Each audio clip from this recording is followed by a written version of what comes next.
They had conquered 47 species across the galaxy. They were tall creatures with gray skin and 4 arms. Their eyes were black like the space between stars. For 12,000 years, they had taken whatever they wanted. No one had ever stopped them. Their method was simple.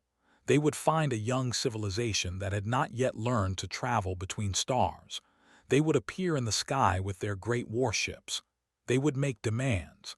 And when those demands were refused, they would burn cities until the people below understood their place. It had never failed, not once in 12,000 years. High Sovereign stood on the bridge of his command ship and looked at the blue planet on his viewing screen. His advisors had told him about this world. They called it Earth. It was home to a species called humans. They are primitive, his military advisor said. They fight among themselves constantly. They have nuclear weapons but use them only to threaten each other. They have not even left their own star system. Made a sound of amusement. How many ships will we need? 300 should be more than enough, High Sovereign. This is not a war. It is a collection. Agreed. He had conquered species far more advanced than these humans. This would be easy. He gave the order and his fleet moved toward Earth. The ships arrived in Earth's orbit on a Tuesday afternoon. They blocked out the sun over entire continents. People on the ground looked up and saw the sky filled with metal. Panic spread across every nation. Governments tried to contact each other. Military forces prepared for something they did not understand. Then the message came. It played on every television, every radio, every phone on the planet. The face of High Sovereign appeared, speaking in a voice that had been translated into every human language. People of Earth, I am High Sovereign of the Dominion. Your planet now belongs to us. You will surrender your governments, your militaries, and your resources. You will serve the Dominion as workers. This is not a request. This is your reality. You have 12 hours to respond. If you do not surrender, we will demonstrate what happens to those who resist. The message ended. The world was silent. In Washington, the American president called an emergency meeting. In Moscow, Russian generals argued about whether to launch their nuclear weapons. In Beijing, leaders tried to understand what they were facing. In every capital city on Earth, the same conversations happened. What could they do? How could they fight ships that floated in space beyond their reach? But something else happened too, something they had never seen before. Old enemies began to talk. Countries that had hated each other for centuries shared information. Military secrets that had been guarded for generations were suddenly offered freely. The President of the United States called the leader of Russia directly. China opened communications with Japan. India and Pakistan set aside their differences. For the first time in human history, the species began to act as one. 12 hours passed. They waited for their surrender. Instead, they received a message. It came from Earth with the signatures of every major government. It was short. It was clear. It said simply, no. High Sovereign read the message 3 times. He could not believe what he was seeing. He had given this offer to 47 species. Not one had ever refused. These primitive creatures, with their chemical rockets and their internal wars, had refused him. He felt something he had not felt in a very long time: anger. They do not understand, he said to his advisors. We will teach them. He gave an order. One of his ships moved into position over a city on the coast of a large island continent. The city was called Sydney. It was home to 5 million humans. It had beaches and tall buildings and families eating dinner without knowing what was about to happen. The ship fired. The weapon was not nuclear. It was something far worse. A beam of pure energy struck the center of the city and spread outward like a wave. Buildings turned to ash. Stone became dust. People simply stopped existing. In less than 1 minute, Sydney was gone. Where there had been a city, there was only a black crater that glowed with heat. 2 million humans died in that single minute. Watched the destruction on his screen. He felt satisfied. Now these creatures would understand. Now they would surrender. He waited for their response.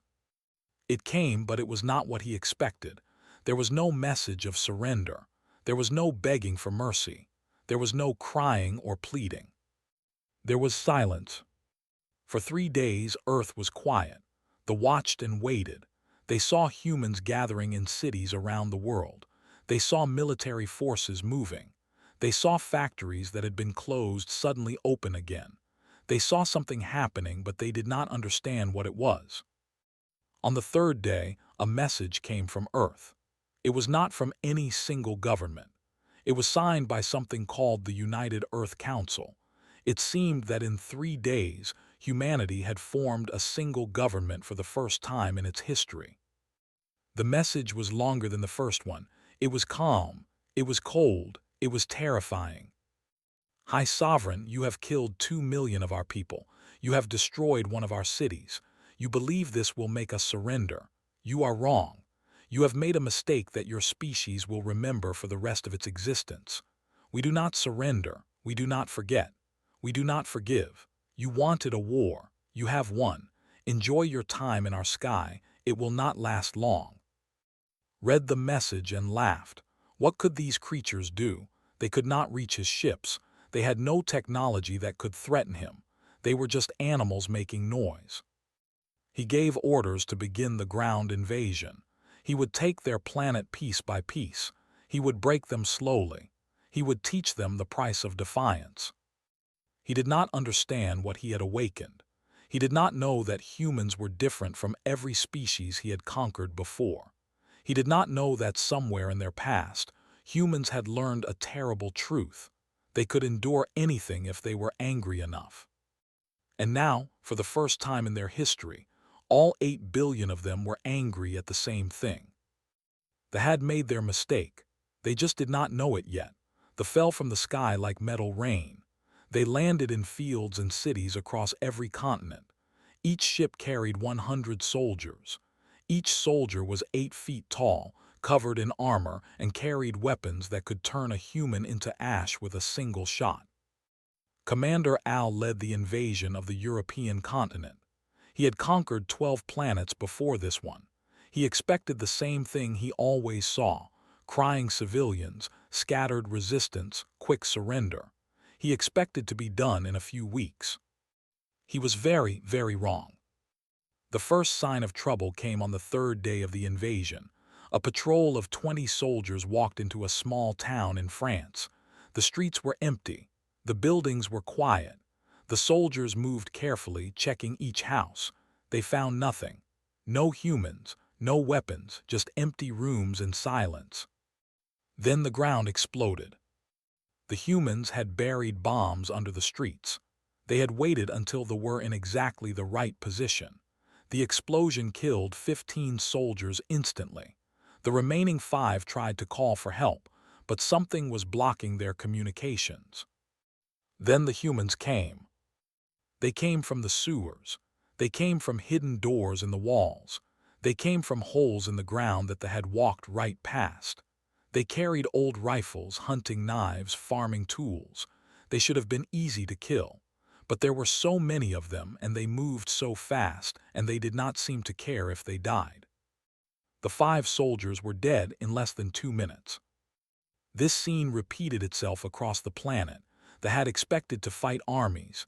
Instead, they fought everyone. Old women hid grenades in their cooking pots. Children led patrols into ambushes. Farmers turned their tractors into weapons. Factory workers built bombs in their basements. Commander Al sent reports back to High Sovereign every day. Each report was more confused than the last. "These creatures do not fight like soldiers," he wrote. "They fight like something else. They do not wear uniforms. They do not follow rules. They attack and then disappear. When we kill one, 10 more appear. When we burn a village, the survivors do not run away. They come back at night and kill our soldiers in their sleep." They tried to adapt. They began executing civilians as punishment for attacks. When a bomb killed 5 soldiers, they would kill 500 humans in response. They thought this would create fear. They thought humans would turn against the resistance to save themselves. They were wrong again. The executions did not stop the attacks. They made them worse. For every human they killed, 2 more joined the resistance. Humans who had never held a weapon in their lives suddenly became killers. Grandmothers learned to make explosives. Teachers learned to shoot. Doctors who had spent their lives saving people now created poisons that killed only. One of the scientists studied human history, trying to understand what they were facing. What he found terrified him. "High Sovereign," he reported, "these creatures have been at war with each other for their entire existence. They have fought over land, over resources, over ideas, over nothing at all.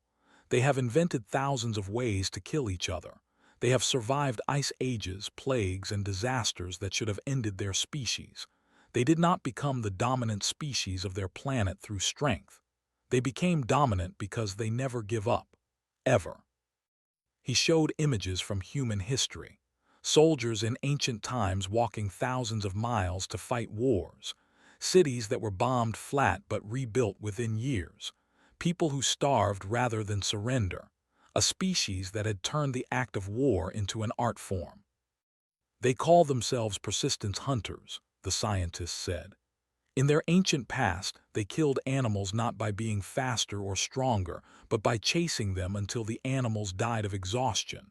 They would follow their prey for days, never stopping, never resting, until the prey simply could not run anymore." He paused. "High Sovereign, we have become their prey." Dismissed this warning. He ordered more troops sent to Earth. He ordered more cities burned. He ordered harsher punishments. None of it worked. 6 months into the occupation, the controlled less territory than they had on the first day. Their soldiers were afraid to sleep. They were afraid to eat food that might be poisoned. They were afraid to walk down any street, because any building might contain a human with a bomb. The humans had learned something else too. They had learned how technology worked. Captured weapons were studied and crashed ships were taken apart piece by piece. Human scientists worked day and night in hidden laboratories, trying to understand the secrets of faster-than-light travel. Commander made his final report from a bunker in Germany. Outside, he could hear explosions. The humans were attacking again. They always attacked. "High Sovereign," he wrote, "I have fought many species. I have never seen anything like this. These creatures do not know when they are beaten. They do not understand the concept of defeat. You destroyed one of their cities and they did not surrender. You killed millions of them and they did not surrender. I do not think they will ever surrender. I do not think they know how." He paused, listening to the sounds of battle growing closer. "I believe we have made a terrible mistake. These creatures are not like the others we have conquered. They are something else entirely, something worse." He never finished the report. The bunker door exploded inward and humans poured through. Commander Al, who had conquered 12 planets, died in a basement in Germany, killed by a schoolteacher with a kitchen knife. Across the planet, the resistance celebrated, but they did not stop fighting. They would never stop fighting, not until the last was gone from their world. And somewhere, in a hidden laboratory under a mountain in Switzerland, human scientists finally understood how to build a ship that could fly faster than light. The war was about to change. Captain had been a fighter pilot before the invasion. She had flown jets for the United States Air Force for 20 years. She had a husband, 2 daughters, and 3. She had been planning to retire and spend her days gardening and spoiling her. Then Sydney burned, and everything changed. Her husband died in the first week of the invasion. Her daughters escaped to the mountains with her, did not follow them. She joined the resistance instead. She was 62 years old, and she was angrier than she had ever been in her life. For 8 months she fought on the ground. She learned to kill soldiers with her bare hands. She led raids on enemy outposts. She watched friends die and kept fighting, but she knew that none of it would matter as long as they controlled the sky. Then she received a message from the United Earth Council. They needed pilots, real pilots, Pilots who were not afraid to die volunteered immediately. The laboratory was hidden under a mountain in Switzerland. It had been built during an old war, designed to survive nuclear bombs. Now it held something else, humanity's first faster-than-light ship. It was ugly. It looked like someone had taken pieces of A and welded them to a human submarine. Wires hung from every surface. The hull was patched with different metals. The engines made strange sounds that worried everyone who heard them. But it worked. Doctor, the lead scientist, explained the situation too. We figured out their drive system. It folds space. You jump from one point to another instantly. But Captain, I have to be honest with you. We have tested this ship exactly once. It jumped half a mile and came back. We do not know if it will work over longer distances. We do not know if the weapons will function properly. We do not know if the shields will hold. Looked at the ship. Will it fly? Yes. Will it fight? We believe so. Then that is enough. She named the ship Defiance. It seemed appropriate. 50 volunteers made up her crew. They were soldiers, scientists, engineers, and one cook who had lied about his qualifications because he wanted to fight. None of them expected to survive. All of them wanted to go anyway. The launch happened at midnight. The ship rose from the mountain on chemical rockets first, climbing through the atmosphere slowly. Sensors detected it immediately. 3 warships moved to intercept. Watched them coming on her screen. She turned to her crew. Everyone ready. They were ready. She activated the faster-than-light drive. The universe twisted around them. Colors became sounds. Time became meaningless.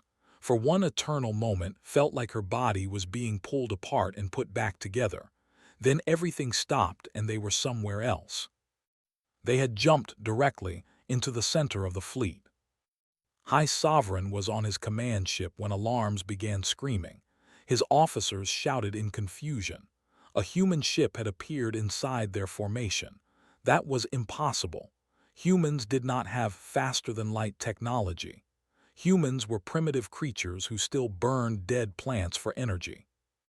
But there it was, ugly and strange and very, very real. Opened a channel to every ship. She wanted them to hear her. She wanted them to understand. This is Captain of the United Earth ship Defiance.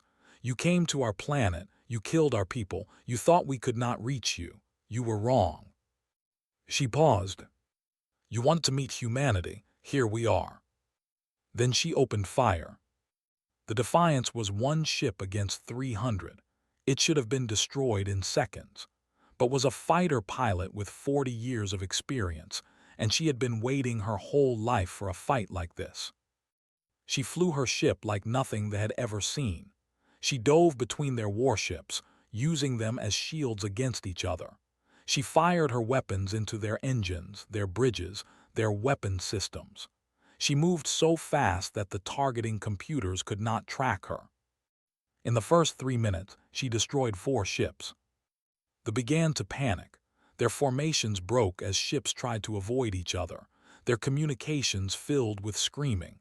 No one had ever attacked them like this. No one had ever been crazy enough to try. Kept fighting. Her shields failed after 5 minutes. Her port engine exploded after 8. Half her crew was dead after 10. But she kept fighting. She rammed one ship directly, tearing through its hull with the Defiance's reinforced nose. After 11 minutes, her weapons ran out of power. She had destroyed 9 warships. Her own ship was dying around her. Fire filled the corridors. The hull was breaking apart. She opened one final channel. Earth, this is Defiance. We are done, but we proved something today. We can reach them, we can hurt them, build more ships, send more pilots, finish what we started. She aimed the Defiance at the largest remaining ship and pushed her engines to maximum. Humanity does not surrender. Humanity does not forget. Remember Sydney. The Defiance struck the warship at full speed. Both ships exploded in a ball of fire that lit up the darkness of space. On Earth, billions of people watched the battle through hacked communications. They saw Captain die.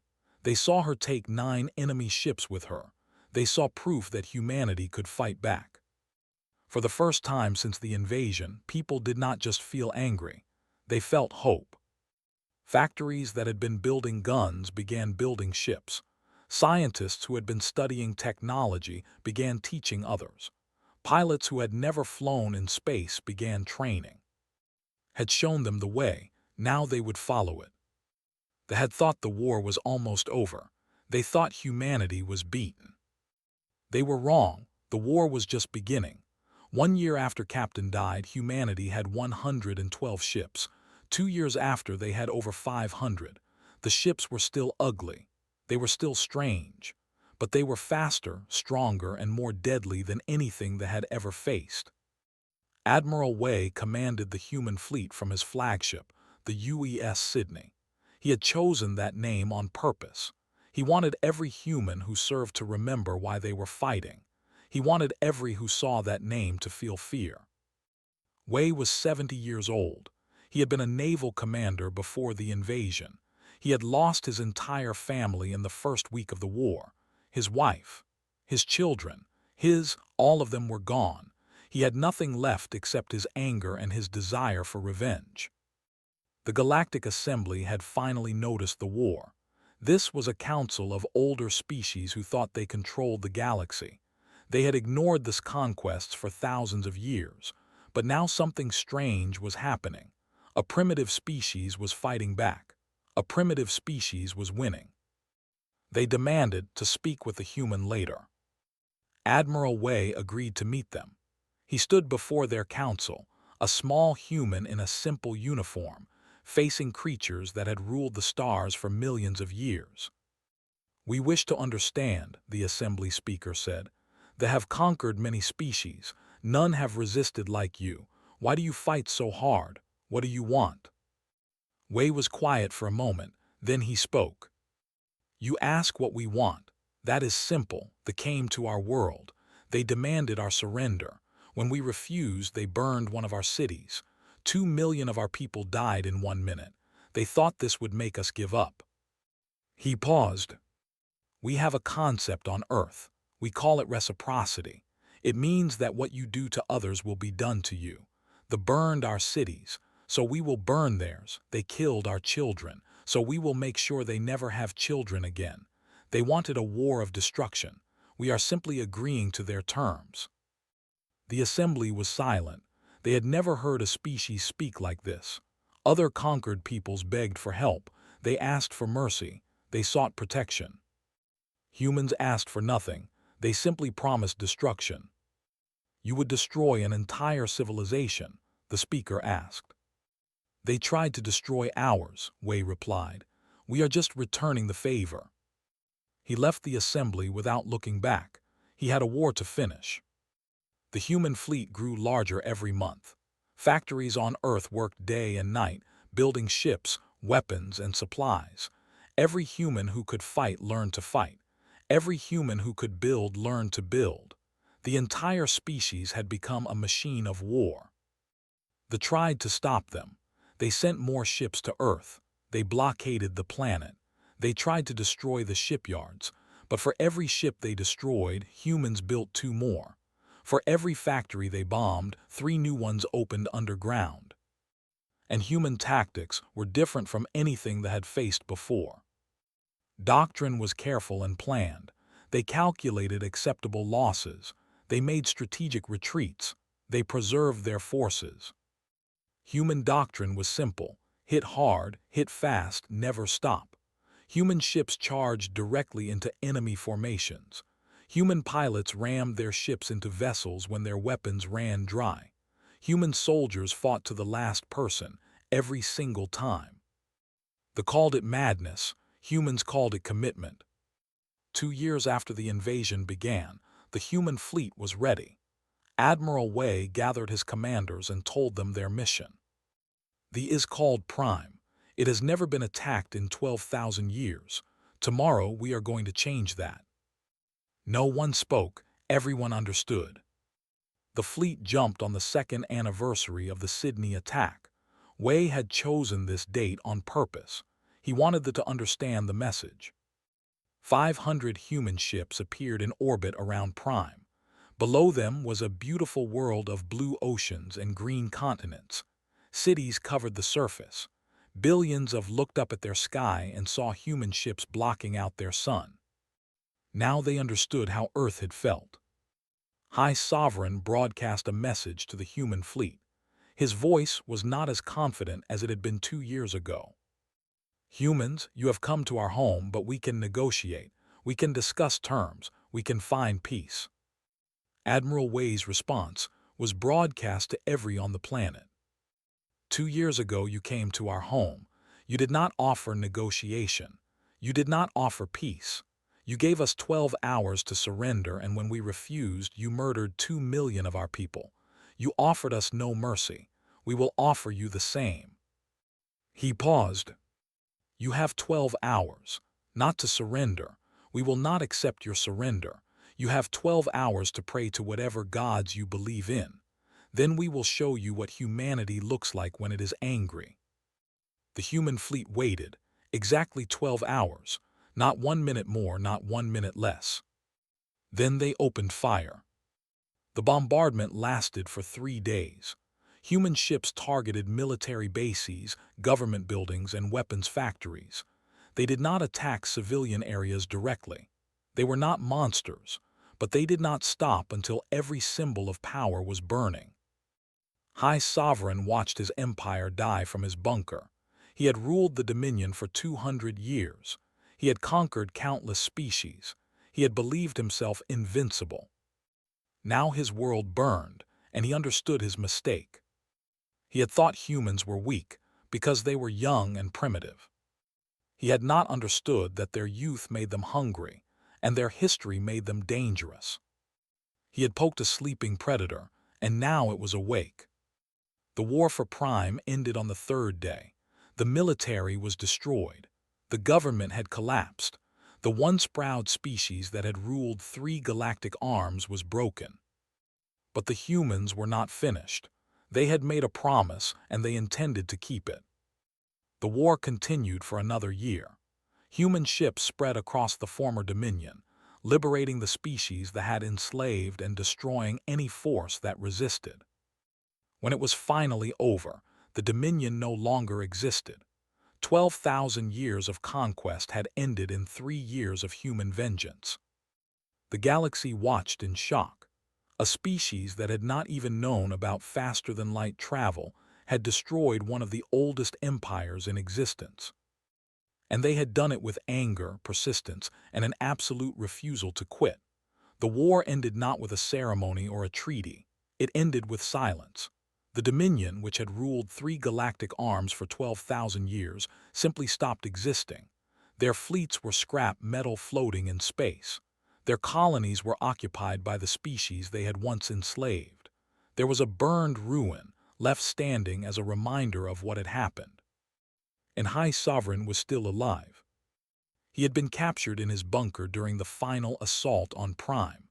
Human soldiers had found him hiding behind his guards, still wearing his royal robes, still carrying his symbols of power. They could have killed him there. Many wanted to, but Admiral Wei had other plans. Was brought before a human court. The charges against him were read aloud. The destruction of Sydney, the deaths of billions, the attempted enslavement of Earth. He sat and listened, expecting death. He had seen what humans did to their enemies. He had watched his own people die. He knew his fate would be no different. He was wrong. When the trial ended, Admiral Wei spoke directly to him. High Sovereign, you are guilty of crimes against humanity. You are responsible for more death than anyone in our history. By every measure of justice, you deserve to die. Said nothing, he waited for the sentence. But we are not going to kill you, Wei continued. Death would be too easy. Death would let you escape what you have done. Instead, we are going to give you something worse. We are going to make you live. Did not understand. Wei explained. You will be given a small ship. You will be given supplies for a long journey, and you will spend the rest of your life traveling to every species in this galaxy. Every species your people conquered, every species that still remembers you will tell them what happened. You will tell them what you did to us, and you will tell them what we did to you. He leaned forward. You will be the messenger of our warning. You will teach the galaxy the lesson that you learned too late. Began to understand. He would not die. He would live for decades, maybe centuries, traveling from world to world, telling the same story over and over. He would become a living symbol of failure. He would carry his shame with him forever. It was the punishment the humans could have designed. What lesson? He asked, his voice breaking. Wei smiled. It was not a kind smile. The lesson is simple. You can wage war against humans, once. His journey began 1 month later. He traveled to the first species that had conquered, a peaceful race of scholars who had been slaves for 8,000 years. He told them his story. He showed them images of the war. He explained how a primitive species from a small blue planet had done what no one else had ever done. They listened in amazement. He traveled to the next species and the next and the next. He crossed the galaxy, visiting hundreds of worlds. On each one he told the same story. On each one the reaction was the same: disbelief, then understanding, then fear. Not fear of humanity, fear of making the same mistake he had made. The story spread faster than he could travel. Other species told it to their neighbors. Traders carried it along their routes. Diplomats discussed it in their meetings. Within a decade, every civilization in the galaxy knew about Earth. They knew about Sydney. They knew about the war. And they knew the lesson. Some species sent ambassadors to Earth, offering friendship and trade. Humans welcomed them. The war had been terrible, but humanity did not hate everyone. They only hated those who attacked first. Other species stayed far away, afraid to draw human attention. They had seen what happened to they did not want to be next. And a few species, the stupid ones, thought about testing humanity. They wondered if the stories were true. They wondered if humans were really that dangerous. They learned quickly that the stories were not exaggerations. A minor empire called the Collective decided to raid a human colony 30 years after the war. They thought enough time had passed. They thought humans had grown soft. The war lasted 6 weeks. The Collective was destroyed even more completely than they had been. This time, humans did not leave survivors to tell the story. They did not need to. Everyone already knew. Was still traveling when this happened. He added it to his message. The lesson was now even clearer. He lived for 40 more years, visiting world after world, species after species. His story never changed. His warning never changed. He became old and tired and filled with regret for the choice he had made so long ago. He understood now what he had done wrong. He had not just attacked a species. He had awakened something ancient and terrible, something that had been waiting inside humanity, sleeping, until someone was foolish enough to wake it up. When finally died, alone on a distant world, his last words were recorded by the people who found him. "Do not make my mistake," he whispered.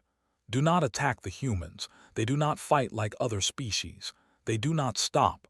They do not surrender. They do not forgive. If you wage war against them, they will not just defeat you. They will erase you from history. They will make you an example for the rest of the galaxy." He closed his eyes. You can wage war against humans once, only once, and then you are done. The message spread across the galaxy one final time. It was added to databases and history books. It was taught to young species just learning about the universe. It became less a warning and more a law of nature. And on Earth, humanity continued to grow. They built cities and ships and colonies. They explored the stars and made friends with dozens of species. They became one of the great civilizations of the galaxy. But they never forgot Sydney. They never forgot the war. They never forgot what they were capable of.